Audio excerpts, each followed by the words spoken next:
মার্কিন president Donald ট্রাম্পের ঘোষণায় অপারেশন এপিক ফিউর মাধ্যমে ইরানে হামলা শুরু করে যুক্তরাষ্ট্র ও ইসরায়েল। এতে ইরানি নিহতের সংখ্যা হাজার ছাড়িয়েছে।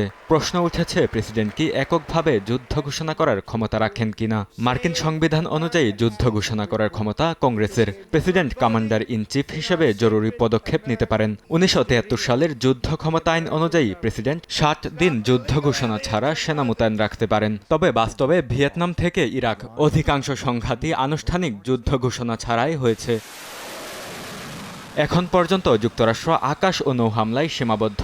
ইরানে স্থল অভিযানের সম্ভাবনাও উড়িয়ে দেননি মার্কিন প্রেসিডেন্ট। তবে এমন পদক্ষেপ যুক্তরাষ্ট্রের জন্য বিশাল চ্যালেঞ্জিং বলে মনে করছেন বিশ্লেষকরা। ইরাকের তুলনায় ইরান কয়েক গুণ বড়। 1.5 লাখেরও বেশি সেনা মোতায়েন করেও ইরাকে তখন স্থিতিশীলতা আনা যায়নি। তাই ইরানে স্থল অভিযান পরিচালনা দীর্ঘ, ব্যয়বহুল এবং জটিল হবে বলে মনে করছেন বিশ্লেষকরা। ইরানে যুক্তরাষ্ট্রের অভিযান কতদিন চলবে তা নির্ভর করছে কয়েকটি বিষয়ের উপর, যার মধ্যে মার্কিন সামরিক মজুদ, অর্থায়ন এবং রাজনৈতিক সদিচ্ছা অন্যতম। কংগ্রেস চাইলে প্রস্তাব পাশ করে অভিযান সীমিত করতে পারে, যদিও দুই কক্ষে রিপাবলিকানদের অল্প ব্যবধানে সংখ্যাগরিষ্ঠতা তা জটিল করে তুলছে। একই সঙ্গে ক্ষেপণাস্ত্র ইন্টারসেপ্টর সিস্টেমের মজুদও সীমিত। প্রতিরক্ষা চুক্তির আওতায় তা সরবরাহ অব্যাহত না থাকলে দ্রুত কমে আসবে মজুদ। ফলে প্রশ্ন থেকে যাচ্ছে, এই সংঘাত সাময়িক অ্যাটাক হয়ে থাকবে নাকি রূপ নেবে দীর্ঘমেয়াদী যুদ্ধে।